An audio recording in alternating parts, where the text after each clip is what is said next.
Well, welcome friends to part 2 of our palliative care series for Exploring the Faith. I'm so happy to see those of you who are here and back. We were overwhelmed by how many people watched the series online this past week, and that is telling us how important this topic is. And so if you missed last week, you can go back on our YouTube page and maybe even go watch it again. There's so much there. I'm just going to introduce the person I introduced last week, Dr. Joe Dixon, who is a palliative care physician from Trinity Health, and his bio is much longer than that. If you go back to watch the first part of the series, you'll get all of his resume highlights. But he is going to introduce his colleague to you. So, Joe, thank you for being with us again. Absolutely. Thank you, Mel, and thank you all for having more of our team members here. Just want to quickly introduce Ashley Kerns, our palliative care social worker.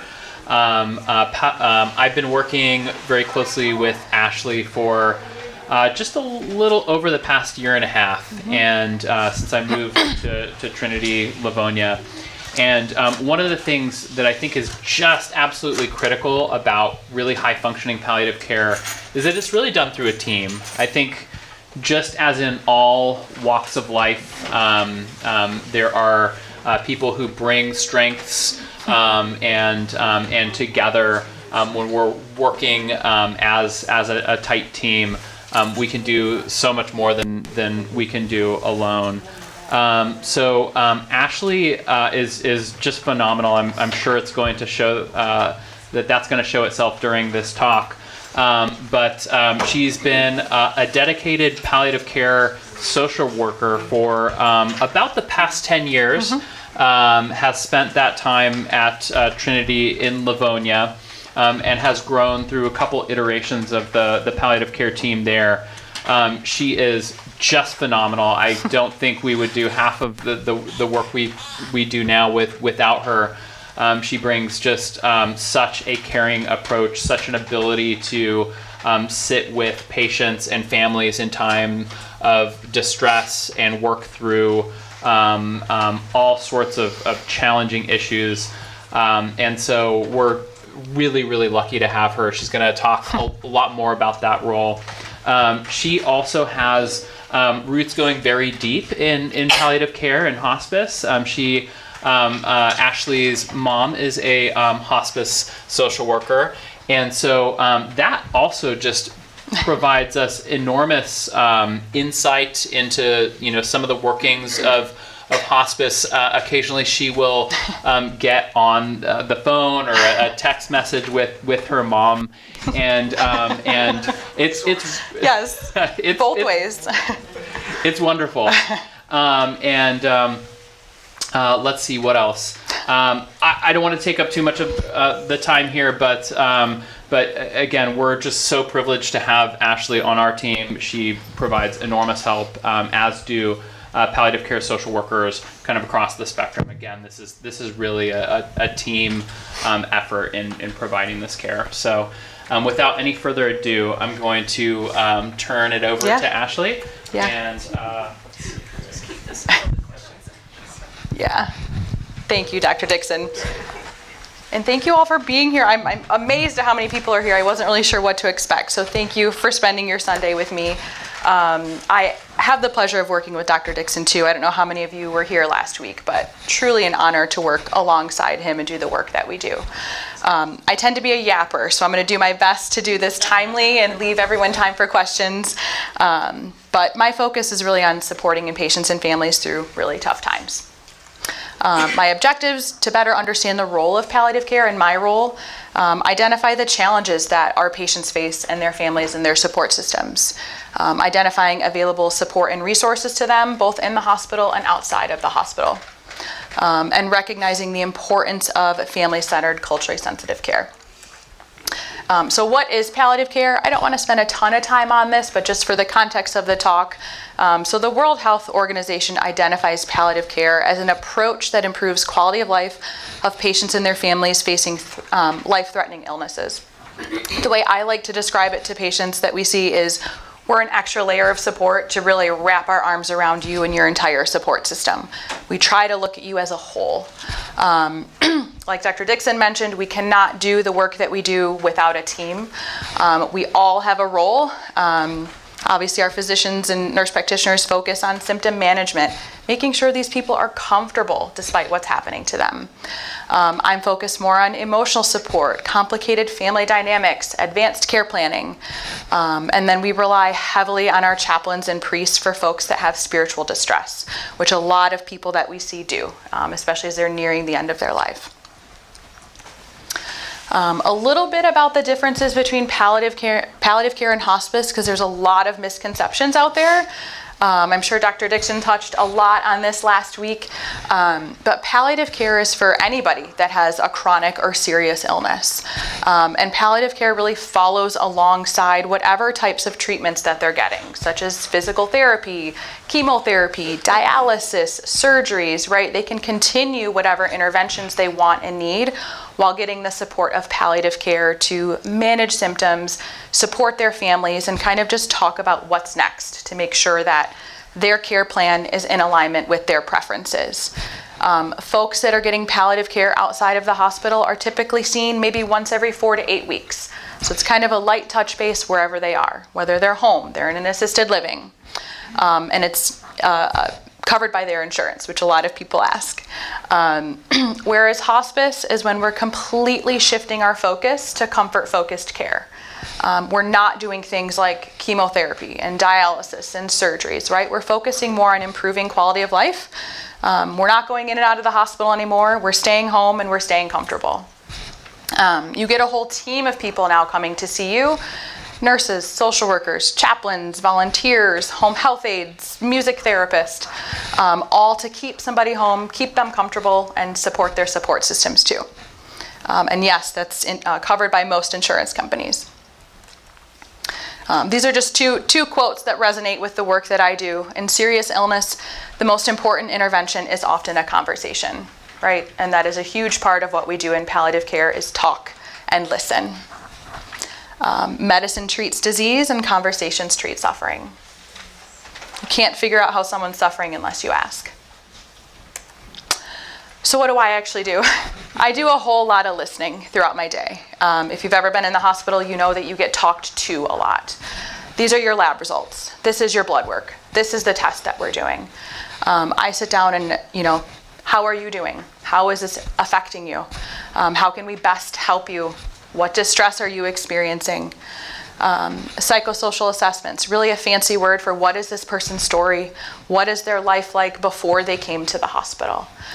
We see people at their worst, right? They're more than just what's happening right then. I'm going to dive into all these individually later, but emotional support, addressing complicated family dynamics, talking about advanced care planning, the importance of completing those types of documents, resource coordination, how can we help this family outside of the hospital too, and advocacy within the healthcare system. Dr. Dixon will probably tell you that is a huge part of what I do behind the scenes, is trying to help advocate for our patients within the healthcare system, within the rest of their care teams. What does supporting patients actually look like? Active listening and validation. The patients that I see have a lot of really big feelings, right? I'm mad, I'm angry, I'm worried, I don't know what to expect. Really sitting in the space of uncertainty with them. Encouraging them to express their preferences. A lot of folks that I see don't want to speak up about what they want, right? They're faced with, I need to start chemotherapy or I need to do hospice, and they're uncomfortable sharing what they really want because they don't want to disappoint their families. A lot of times they don't want to disappoint their doctors by saying, no, that's not what I want. So really encouraging people, if you feel strongly about something, let's talk about how we can make that happen. And sometimes that's sharing that with their family for them, that's sharing that with their doctor for them. But really encouraging people to speak up about what they really want. A lot of times we do a lot to people that they don't really want. Exploring their hopes and worries. Two of my favorite questions is, what are you hoping for and what are you worried about? That really gets right to it of what's going through this person's mind.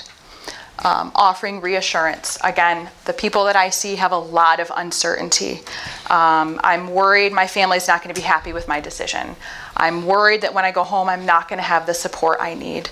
Offering reassurance that we're going to help you get whatever it is that you need, whether it's resources, whether that's helping guide difficult family conversations, just offering reassurance that that is why we are here to help. And always keeping our care patient-centered. That person, their voice, their preferences is what's most important, always. And that often gets lost in healthcare, unfortunately. Meeting people where they are. We never go in with an agenda. You never know what type of help someone needs, what type of distress people are in. So a huge part of what I'm doing is figuring out what help they actually want, what help they actually need. Every person needs something different. Also recognizing that people's illness understanding and acceptance varies. Some of the people that we see really have very poor understanding of what's happening to their body. Not because they don't understand it, but maybe because someone didn't take the time to sit down and explain it to them in a way that they can understand. And that's where we rely heavily on our providers to sit down with them, take the time to explain what's happening to their body. That way they can then make informed decisions about what they do next.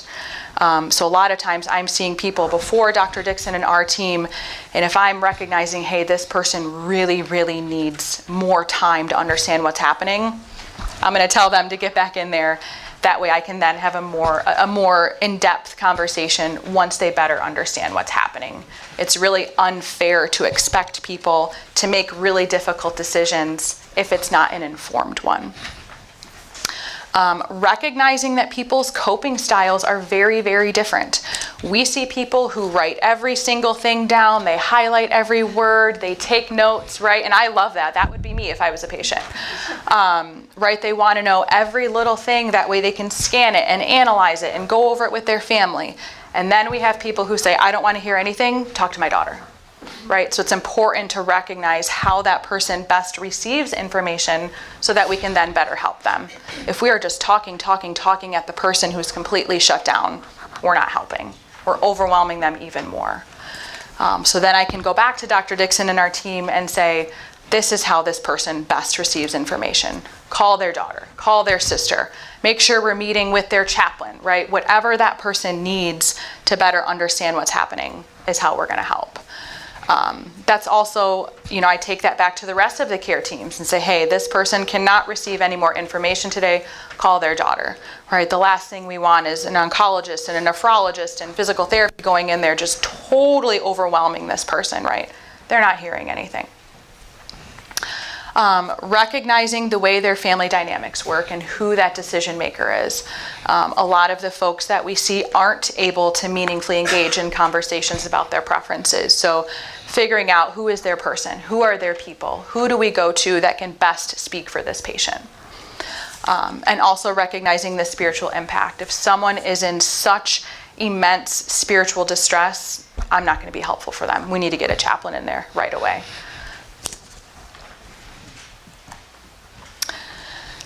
The impacts that illness has on patients, these are quotes that I've taken right from the people that I see.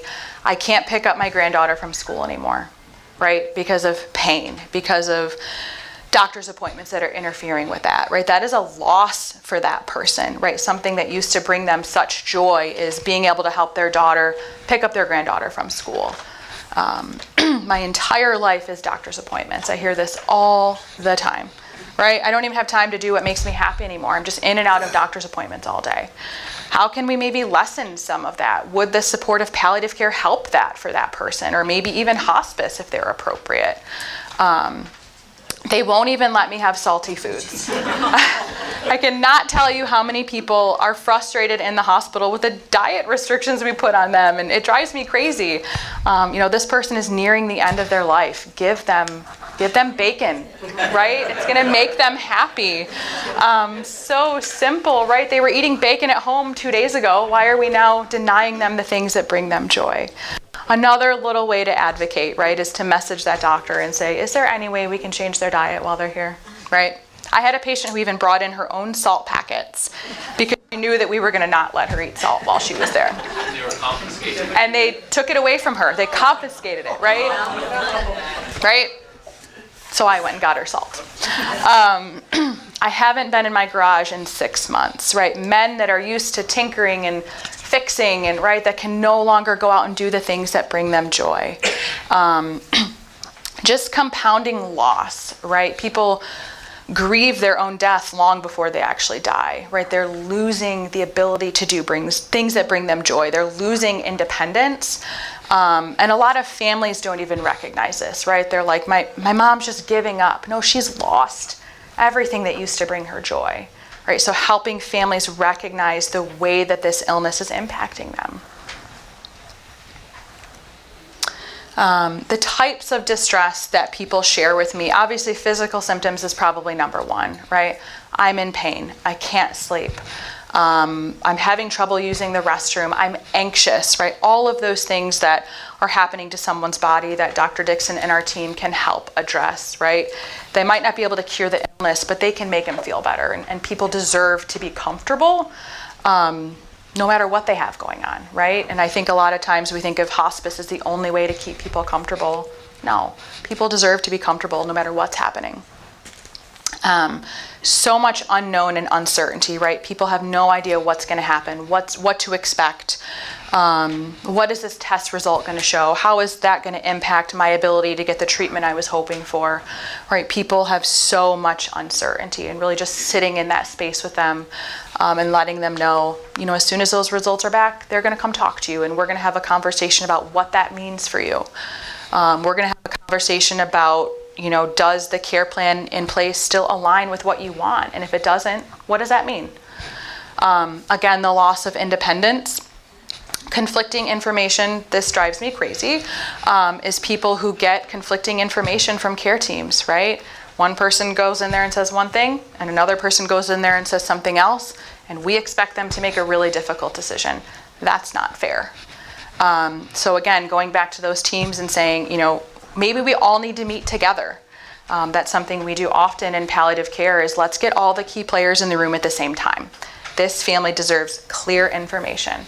Right? If that means harping an oncologist 10 times a day, if that means sending messages to nephrology 10 times a day, right? This family really needs clear communication.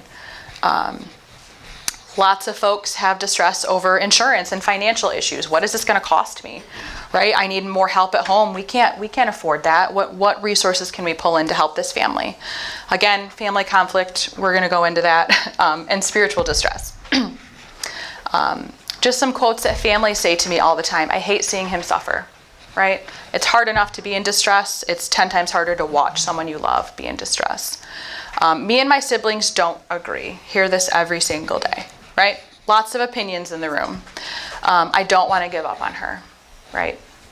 A lot of families feel like choosing something like hospice is giving up on their loved one. I can't care for her anymore. It's really hard for families to say, for families to recognize that they're unable to provide the care that that person needs anymore. And with all of these people, I'm encouraging self-care. Please make sure you're going home and sleeping. Please make sure you're drinking water. Please make sure you're eating and stepping outside to get some fresh air. I had someone recently who was like, I've been waiting 6 months to see my cardiologist and I canceled it because my mom's in the hospital. No, please, please, please take care of yourselves, right? You're no good for the people you love if you're unwell yourself. But that's hard. I would struggle with that too if my loved one was in the hospital. So managing conflict within families. This happens often. And a lot of times I'm going in there to kind of sort through what this patient and family needs before Dr. Dixon and our providers are going in there, right? They cannot have an effective discussion if we have 3 daughters arguing in the corner, right? We really need to get on the same page. And again, always keeping it patient-centered. If we go in there and say, well, what do you think is best? What do you think is best? That's not going to be effective. What does your mom want? Usually we can quickly all get on the same page when we keep it patient-centered, right? It's important to listen to all of their thoughts and opinions. But again, if this person can't speak for themselves, what do you think they would be saying? And most of the time, those 3 daughters that were just arguing are now all on the same page, right? We know mom wouldn't want this. We know that this wouldn't be an acceptable way of living for mom. Now we're on a level playing field. Now we can have a more meaningful conversation. Recognizing, are they truly disagreeing, or is this just about control, right? They now have a loss of control over what's happening. Now we have to control every little thing. Recognizing estrangement and unresolved trauma. We see this often where families went through an experience with another family member and maybe didn't have a great experience, and now all of those emotions are coming up again. They're triggering again. And again, just always keeping it patient-centered. What would this person want? What would this person be saying? And those are hard conversations, but people deserve for us to be having those types of conversations. And recognizing the causes of that conflict. A lot of times people are just fearful, right? They're just fearful. They don't know what to expect. They don't know what's going to happen. They're trying to control the situation the best they can, and a lot of times that just spills out into the rest of their family, right? Everyone's controlling the situation the best they can. There's a lot of anticipatory grief. Just like we grieve our own death before it happens, families grieve the loss of their loved ones before it even happens. They're recognizing that things are changing. And just role shifts within families, right? Someone's independent at home, and now all of a sudden, people have to step up and help take care of them, right? That causes a lot of distress for families. How am I going to do this? I have to take time off work. I have kids, right? And family history resurfacing. We have had a patient recently where the spouse had passed away on hospice a few years prior, and there were multiple children, I think 6, and they were split down the middle on, does hospice now make sense for dad? And the side that didn't agree with that very much blamed the other siblings for the loss, for their mom's death, because they chose hospice and she died a few days later, right? So now all of those emotions are coming up again. Lot of disagreement. Again, what would the person want? Would that person want hospice? Does hospice align with their preferences? And how does all of this impact the patient? Right, they're not at peace, right? If that person's awake and oriented and able to understand what's happening, they feel all of that distress. And a lot of these people say, don't worry about me, just help my family, just help my kids, right? I'll be at peace when they're all at peace. So a lot of the work that we're then doing is with the family, right? And then we can then go back to that person and say, your daughters are good, everybody's good. We're all going to sit down tomorrow and come up with a game plan that aligns with what you want. And you can just see the weight fall off of those people when that happens, right? And we're not solving 30 years of conflict in families. We're solving what's happening right then, right? And it's important to recognize that, right? We can see that everyone's disagreeing, but what I also see is that all of you care about your mom, right? And that's what we're here for. Again, 2 of my favorite questions that I ask pretty much everybody I see is, what are you hoping for? Right? What are you hoping for? Now that Dr. Dixon and our team has gone in there and you have a really good understanding of what's happening and what's available moving forward, what are you hoping for? Right? Most people have something right at the tip of their tongue ready to say. I'm hoping to go home. I'm hoping to never come in the hospital again. I'm hoping to get stronger. I hear that a lot, right? I know I might not, but I want to try. I had someone recently who said, I'm just hoping to be normal again, right? And I asked her, what would normal look like for you, right? My normal is different than your normal. She said, honestly, just to be able to get up out of bed and go to the bathroom by myself. Something so simple that she wasn't able to do, right? Because she was in pain, because of whatever surgery she just had, because of the hospital had a bed alarm on and told her don't get out of bed. So I messaged the care team and said, is there any way we can get physical therapy in here again? Is there any way we can get a bedside commode next to her bed, right? Something so simple is going to make her feel more normal. We're not changing the illness, but we're changing the experience that she has. She feels good. She feels like she's doing something for herself. That is huge. And her family was also there wanting her to move and get out of bed and try to get stronger. We should be aligning our care with that. A lot of folks that I ask this of say, I'm hoping to not be in pain. I'm hoping to not suffer, right? A lot of people worry about suffering as they near the end of their life. And that may be a really good person to talk about the support of hospice with, right? They recognize they're nearing the end of their life. They recognize that they want to be out of the hospital. Let's talk about what hospice could look like for you. Sounds like that might be a really good fit with what you want. Another question is, what are you worried about? Now that you know all this, what are you worried about? People worry about symptoms. They worry about the people they're going to leave behind. They worry about the cost of care. These two questions really, really open the door to how can we best help this person. And again, a lot of the work that we're doing is we're trying to lift the burden off of the people that we see. If someone is awake and able to tell us what they want, that's amazing, right? We can guide care based on that. Unfortunately, a lot of the people that we see aren't able to meaningfully engage like you and I can, right? They've had strokes, they have dementia, they have brain cancer, right? They're unable to speak in a meaningful way, and families don't know what that person would want. That's really hard. We're then going to them saying, what do we do? That's where we have these three daughters arguing in the corner, right? Everyone has their opinion, but if we always keep it patient-centered, we can get somewhere. People who have strokes, for example, they're not able to swallow, and doctors go to the family and say, they can't swallow, should we put in a feeding tube? Or we can sit down with them and say, what quality of life would be acceptable to your mom? If she were unable to eat and drink the foods that bring her pleasure, and she was confined to a bed and fed by a tube, would that be acceptable to her? That's very different than should we put in a feeding tube, right? Having a really open, informed conversation, always focused on what that person would want. That way we're not asking this family to make a decision. We're asking them to honor their loved one's preferences. That feels very different to them. And I always try to highlight that to them is you're not making a decision for them, you're honoring their preference. And the weight of that on them is very different, both then in that moment and in the future, right? They're not going to regret the decision they made because they know it's what their loved one would be saying if they could. Asking them, what would your mom be saying if she was sitting here right now? Most of the time, people have pretty strong preferences. Oh my God, my mom would be livid if she knew we were talking about a feeding tube. Oh my God, my mom would forever haunt me if we put her on dialysis. That's huge, right? That tells us what would be going through that person's mind.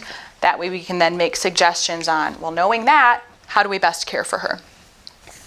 And also, what would that person be saying to you, right? If they knew you were struggling with having to make a decision, what would they say? And most of the time people say, oh my gosh, my mom would not want me to be stressed about this. She would want me to do whatever I think is best, right? And as a mom, I would say the same thing. I wouldn't want my kids to be stressed with this decision. Advocating within the healthcare system, again, going back to the care teams and telling them, hey, I just met with Sally. She's really not interested in dialysis, right? She's really worried about it for all of these reasons. She watched her sister go through it, and she's really not interested in dialysis. Letting the care team know that. That way we don't go in there 17 times and say, are you sure you don't want dialysis? Are you sure you don't want dialysis? And we do that often. It makes people question, their decision. They've already made the decision. Let's just honor that. Encouraging clear communication, right? That conflicting information is so hard for people. So going back to the care teams that are seeing these people and saying, hey, listen, can we all sit down with Sally's family? I really think this would benefit them to hear everyone's perspective at once. And sharing some of the things that Sally may have shared with me. She's really worried about, the impact this surgery may have on her life. Can we talk about that, right? Let's not just talk about the hardware that's going to go into her leg. Let's talk about how this surgery is going to impact her life after. Sally may have said, if I'm confined to a wheelchair, that's not acceptable to me. And so if the expectation of this intervention is Sally's going to be confined to a wheelchair, she deserves to know that before she says yes to something. Highlighting the importance of timing. We had a case last week where the patient's daughter had lost her son, and that day was the anniversary of his death. That was not a good day to have a conversation. The patient told me that, the daughter told me that. I sent a message to the entire team and said, please, please, please, do not give this person or this family any sort of updates today unless it's emergent. They cannot handle that. They are not ready to handle that. happy to follow up tomorrow, but this will only burden and overwhelm that person. And they have asked that we respect that. We would have never known that unless we sat down and talked to them about, how are you? Encouraging recommendations versus asking. I don't know if you touched on this last week at all. I didn't, but I'm glad you are. Yeah. We put a lot on people. We ask a lot of them, right? People who, let's say, their kidneys are failing, and without dialysis, they will die, right? You need your kidneys to live. And maybe the care team doesn't think that this person is a good candidate for dialysis, right? They're saying, probably not going to tolerate this well, but we're offering it. And we go to them and say, you need dialysis. Do you want to do it? Do you want to do it? Do you want to start it? When are we going to start it? That's hard for a lot of people to make that decision. If somebody feels like an intervention isn't a good idea and they're not going to tolerate it well, it's not going to add to their quality of life, we need to do a better job of making recommendations and saying that. I can't say that as a social worker, but I'm asking, the doctors to give recommendations when I feel it would be helpful for families, right? Families feel a lot of burden and a lot of weight because a lot of times these interventions are life or death for this person. If this person doesn't get dialysis, they will die eventually. And for a lot of folks, a peaceful death is a much preferred life than one on dialysis 3 days a week. So asking families, would it be helpful if the doctors gave you a recommendation? Oh my God, yes, please, please, please, right? You're taking the weight right off of them. It doesn't mean that we're not asking about their preferences and asking what they want, but there's a lot of value in giving a recommendation to someone, and Dr. Dixon and our providers are absolutely amazing at that. But also asking what people prefer. Some people don't want a recommendation. Some people don't want to know if it's available, I'm going to do it. If the doctor says I need it, I'm going to do it. And we respect that. But again, everyone's very different on how they receive information and what would be helpful. But this is a big one that I ask a lot of people, especially when the person can't speak for themselves and the family's very burdened by making this decision for them. They don't know what their loved one would want. I'll ask, would it be helpful if the doctors came in here and just gave a recommendation? And most people say, yes, please, please. A lot of the work that we do is about the then and now, right? A lot of the folks that we see, they're only with us in the hospital for a few days, right? So we're cramming a lot in that time, making sure that their care plan aligns with their preferences, making sure that they get home smoothly, safely with whatever support they need, making sure that they have less unknowns as they leave the hospital. That way they can better prepare for the future, preparing them for all outcomes, right? A lot of the folks that we see end up going to rehab for physical therapy. And our team worries that they might not do well there, right? They might decline further. They might need to come back to the hospital again. But at least they know that going into it. At least the families know going into it, hey, it's not that my mom just isn't trying when she's in rehab, right? It's because her body just can't improve the way that they had hoped. It also just gives people time to think, right? When they meet with us in the hospital, we give them a lot to think about as they leave. Let's say you don't improve the way that you want. Might be time to pivot towards plan B. And for a lot of the people that we see, that's hospice. But at least they know going into it what the next step would be. For a lot of people, they just need to prove it to themselves, right? They may hear from all the doctors, you're not going to get better, you're not going to get stronger, we don't think rehab's going to help you, but they want to go and they want to try, and we have to respect that. And a lot of people just need to get out of the hospital and see what they're able to do. That way there's less surprises, right? And this is typically most helpful for families, right? They know what to expect, they know what's going to happen moving forward. A lot of the work that I do is resource coordination, not just for outside of the hospital. Is this a person that could benefit from outpatient palliative care? Let's get them connected with a team outside of the hospital to continue the work that we're doing, to continue to manage their symptoms, to continue to support these families and offer guidance. A lot of people just need guidance, right? They leave the hospital and they're like, who's going to help me now? So palliative care can really help with just ongoing discussions about what's important, where are we at, what makes sense. Arranging hospice care for people, no matter where they live. A lot of people think hospice is a place. Hospice is a service. A lot of people think I need to go to hospice, right? Hospice goes to you. So setting people up with hospice, whether they're at home, whether they're in a nursing facility, wherever they call home, hospice goes.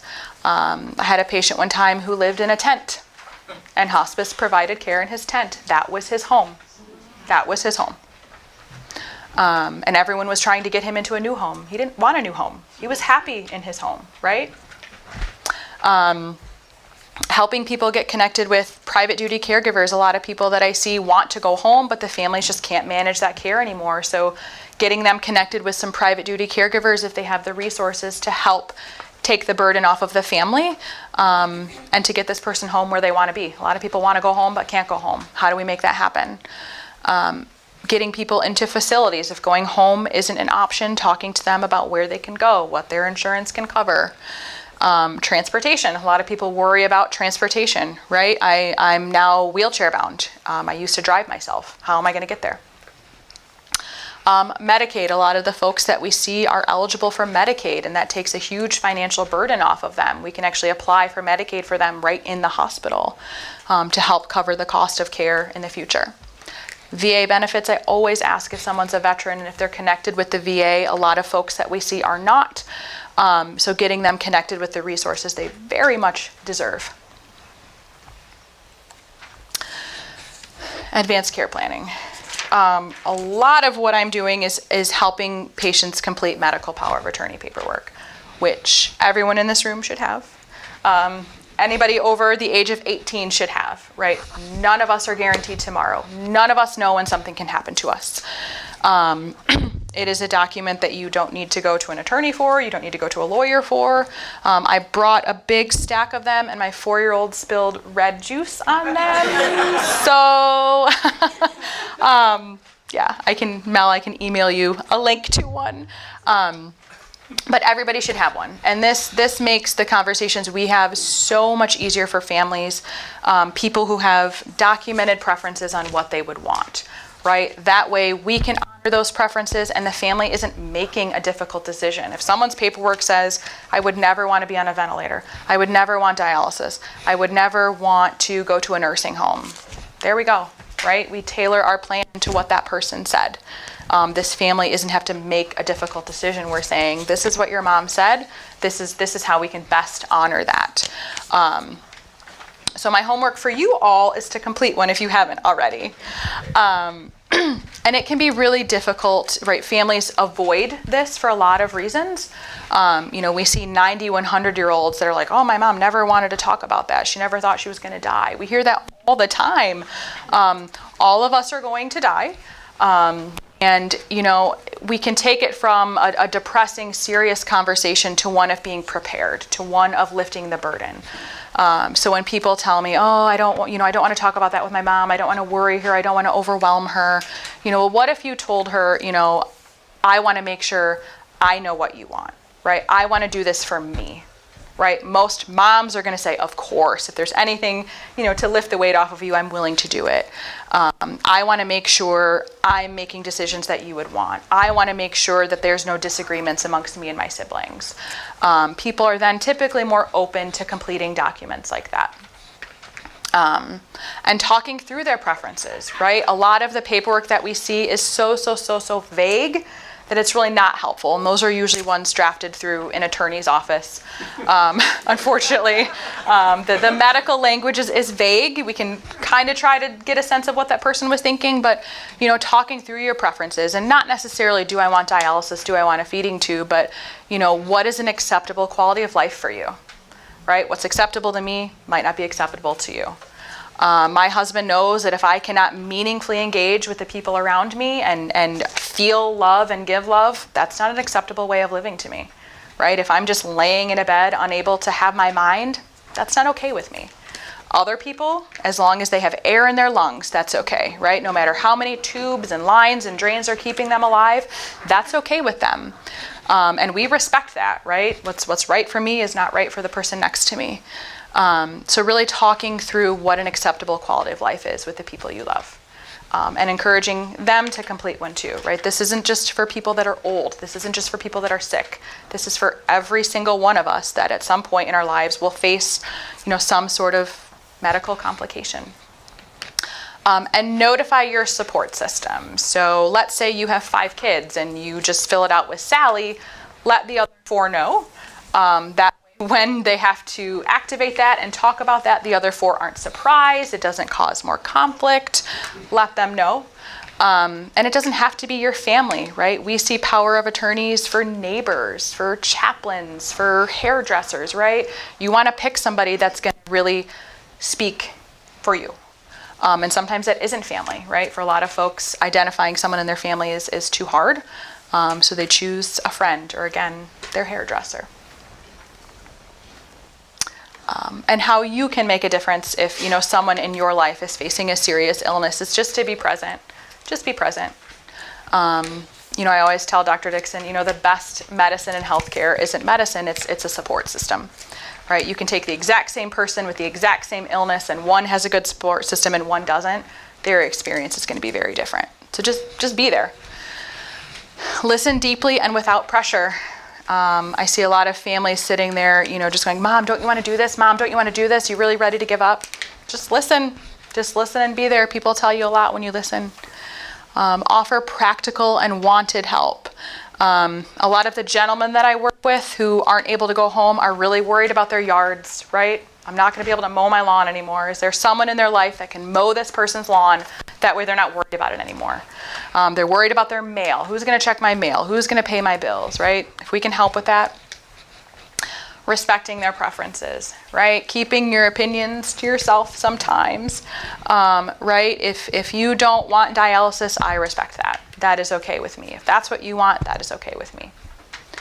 And encouraging normalcy, right? People in the hospital, nothing about their life is normal. We have people that miss their pets, right? Can we bring their pet in for an hour visit to make them happy? And take good care of yourself, right? It's really, really easy to forget to take care of ourselves when we're taking care of other people. So always, always, always take care of yourself. That is it. Yeah. We're going to take questions, please, if you will. And, please. Just a reminder to use the microphone, please, not just so that we can hear you, but also for the live stream. So, questions. I spent the month of October pretty much in the hospital, and I stayed away from it. But when I left, the doctor said, maybe you need palliative care or hospice. I said, hospice? I ain't there yet. Yeah. So my primary position is when can you start that? When can you start hospice? No, I don't know. No, palliative care. Yeah. At what point in the one doctor, my cardiologist, told us, I have a month or I have 4 years. So, I just was curious when it is appropriate to apply for that. Yeah. I'll answer that, and then maybe Dr. Dixon can tack onto that too. So palliative care is really for anybody with a chronic or complicated illness. That maybe has distressing symptoms from that illness or just needs better guidance, maybe clearer communication. So anybody can get palliative care that has a chronic or complicated illness. There's no, like with hospice care, you have to have a certain, 6 months prognosis. For palliative care, there isn't that. Yeah. Well said, Ashley. I don't want to take too much time from that Please. answer, but to tack on to that just a little bit. So generally speaking, for somebody to get palliative care, just to reiterate what Ashley said, somebody has to have a life-limiting illness, which is a very vague term, right? We could stretch that enormously. And then generally speaking, some palliative care need as well. So something that we can help out with. Either symptoms that are uncontrolled and could use some help, or the need for ongoing conversations related to one's illness and their experience. And so either one, you have to have an illness that is would we think is affecting one's lifespan, but the definition can be very vague and quite flexible for palliative care. And then some symptom need and a need for ongoing conversations. If those, I think one of the things that sometimes happens, sometimes we get recommendations that people get palliative care, and they can't identify those needs. They say, sure, yeah, I recognize that my life expectancy is shorter than it once was, because by definition, for every human being that walks the face of this earth, that is the case every day of their life, right? But sometimes there's distress on the side of the providers themselves, and they say, my goodness, this person has been back and forth to the hospital a few times. Maybe palliative care can fix this. We can't. We can't, and sometimes they hope that we can, and sometimes that recommendation is given in a way that is very caring, but sometimes over-promising in some of the things that we can do. I want to be really realistic about that as well. I know this happens to Ashley a lot too, and we always strive to provide as much guidance and help, and even in those cases too where we say, gosh, I don't know if there's a lot of addition that we can provide here. We try to, at very, very least, have an honest conversation about where we're out in the disease course, what's important moving forward, and if there's not a need for ongoing palliative care from there too. Sometimes I tell patients that I see in clinic, it sounds like things are going quite well for the most part. I know that there are struggles, there are some challenges. If things happen in the future, some symptoms develop, you want to talk about these things more, please feel free to make another appointment. But for now, we don't even need to have a follow-up appointment, and that's perfectly fine too. So never feel that that you're pigeonholed into like, oh gosh, now I'm a palliative care patient. If you see a palliative care team one time, there's no obligation to continue. There's only an invitation to continue if it continues to serve you. What's your caseload like? I'm curious as to how many patients you're seeing. That varies. Typically our list is around 15 to 20, with maybe 5 to 8 of those being new patients that day. So some folks we see one time, some folks we see 5 times a day, some folks we see every day until they leave. It really depends on what they need. But usually 15 to 20 is, I would say, normal. Yeah. Not much to add there. It can vary quite a bit. Yeah. Hi. Hi. I have a couple questions. One is your experience with people who are patients who are in distress around family estrangement. And I wondered if you could say something about what can a social worker do in that situation, where that's the first one. And the second one is just a curiosity about what about people who have no family? Yeah, good and question. What do you see as possible routes to providing support in that situation? Yeah, good question. So we've actually had quite a few lately of people who have estranged family, and I think the first question is to the person is, do you want this person involved? Number one. What level do you want them involved? And then the same to the other person is, how much involvement do you want? And we respect whatever level that is, from I don't want to get a call from the hospital again, all the way up to I'm going to move in with mom and take care of her, right? So really just asking what level of involvement they want. We had someone recently who this person was totally independent, hadn't talked to their family in over 30 years, and fell outside, and their neighbor found them and had no one other than this estranged family member.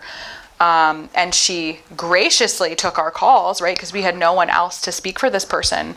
And the first thing I asked her is, do you want to be involved? And if you don't, we respect that.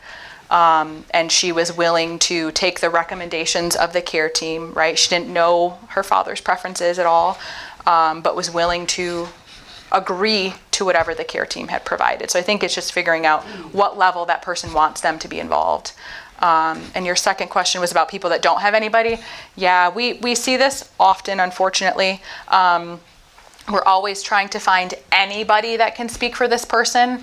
Sometimes we just have a neighbor or a friend who legally can't speak for that person, but at least can give us some insight into maybe that person's preferences. But sometimes we're having to petition the court for an emergency guardian for folks. That happens sometimes if we can't find a legal next of kin. Yeah. We don't love doing that, but people have to be represented. But yeah. Is that kind of what you were? Okay. Yeah, good questions. I had a question, and it was kind of addressed last week. But can you self-refer to palliative care? Or what if you say to your PCP, I know it was talked about that ideally PCPs or whatever or oncology would think that they're doing the whole package. But if they say, oh, no, we've got you covered, we cover all your symptoms, how does someone self-refer to palliative care? Go ahead. And in the hospital, we get that all the time where people will say, no, I want to talk to them.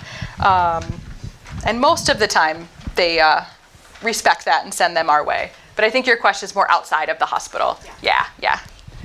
Yeah, the short answer to that is if you think that you might be able to get some help from palliative care, you probably can.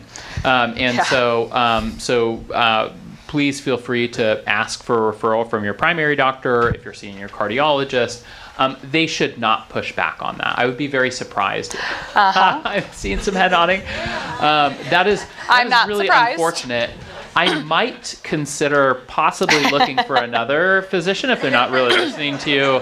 I don't know all the circumstances here. Maybe there is good reason, but I would at least ask for an explanation as to why this is not a good fit. Because maybe there is not a good fit, and maybe there's an explanation for that.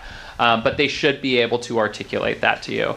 But absolutely, if you think that anything that we've talked about, if you fall within any of that, need range, I guess, and think that you might be able to get some help from palliative care, absolutely, please request that from any of your providers who can send a referral. Yeah.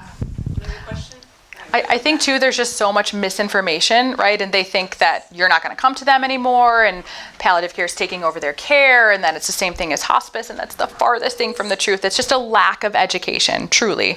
Yeah, people don't know what they don't know, and they assume that it's hospice. Yeah. Hi. First of all, thank you for your talk. It was very informative and good. My dad, the last year and a half or almost 2 years of his life, I was his sole caregiver. And it was really, really hard. Yeah. It quite often happens in families that one person. Yep. And that was me. Yep. And I found myself resenting it. But as far as palliative care, my dad was in and out of the hospital. He had MS, and it became increasingly more difficult for me to care for him. He was not a light man, so it was really hard. Yeah. And he would fall, and then the ambulance, it's a bad thing when you start recognizing the ambulance drivers in Ann Arbor, and that was happening. Yeah. So he was in and out of the hospital many, many times. He finally ended up at the Evangelist Home in Saline in the Reddy Center, and they took very good care of him. For 100 days, the limit of the insurance, and I took my mom every single day to see him. And one thing I want to say, though, is trying to keep his spirits up. My dad was always so positive.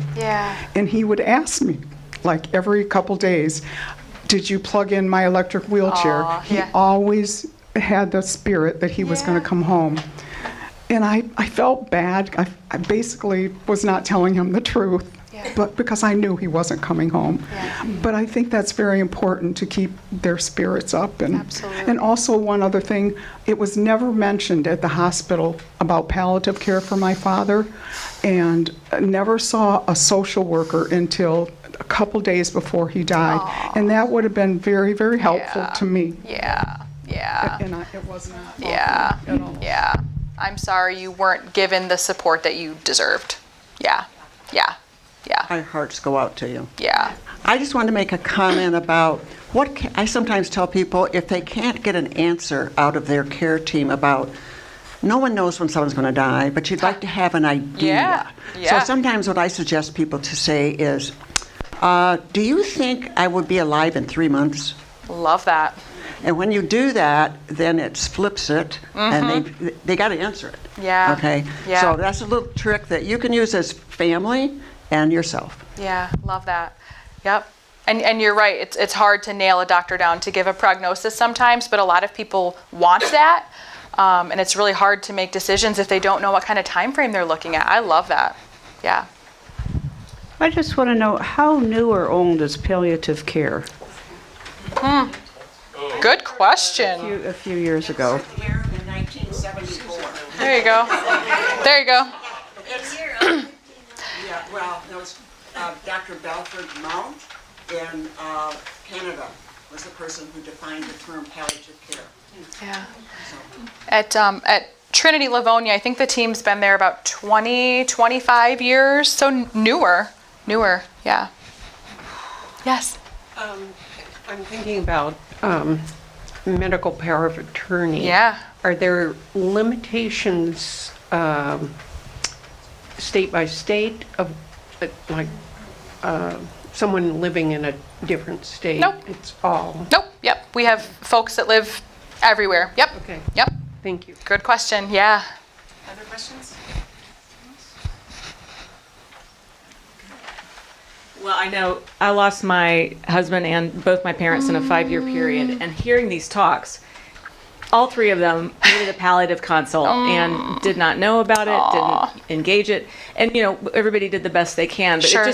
I'm sure there are people here in the room that are like, oh, we could have, that really would have been helpful. Yep. And so thank you for taking your time Absolutely. to do this, both of you with us. We look Yeah. forward to hearing from LJ Yeah. next week, who's going to talk about the chaplain part. But it just strikes me how important it is that we sit with our loved ones and talk about Absolutely. this. As someone who tries to get our congregation to fill out a memorial planning guide, which we have in the office and are beautiful for you to use, and just the struggle with getting them to do that. And often it's their children who are like, no, we don't want to do that. It's Yep. like, I'm admitting that you're not going to be here, and I don't want to share with you that I understand that or Yep. accept it. Yep. So even this kind of conversation can be like, I don't want to have that with my kids, or they don't want to have it with you, but to really engage and Yes. push for that. Yes. It matters to you and to the care you're going Yes. to receive. Yes. And so Yes. that's really hit home for me, as well as when you said if they're over 18.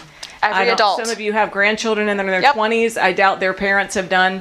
I don't have a DPOA on my 23-year-old, but this has really hit me as why this is important today. So thank you. Absolutely. Other comments or questions, or just applause for our wonderful people. Thank you guys so much. Thank you. Thank you, truly. Thank you. Yes, of course. Thank you. Aw. Oh, you're so sweet. I get you W-9, there'll be much more to go with that. You're so sweet. I will send that to you. Let's meet with those DPO, Yes. because I'll get those out. I'll send it out via an email too. Okay. It'll Okay. also promote the series for next week. Awesome. Yeah. Thank you. I have congestive heart failure. Oh, yeah. And one of the times I was in, they told me there's no more I can't do anything Yeah. for it.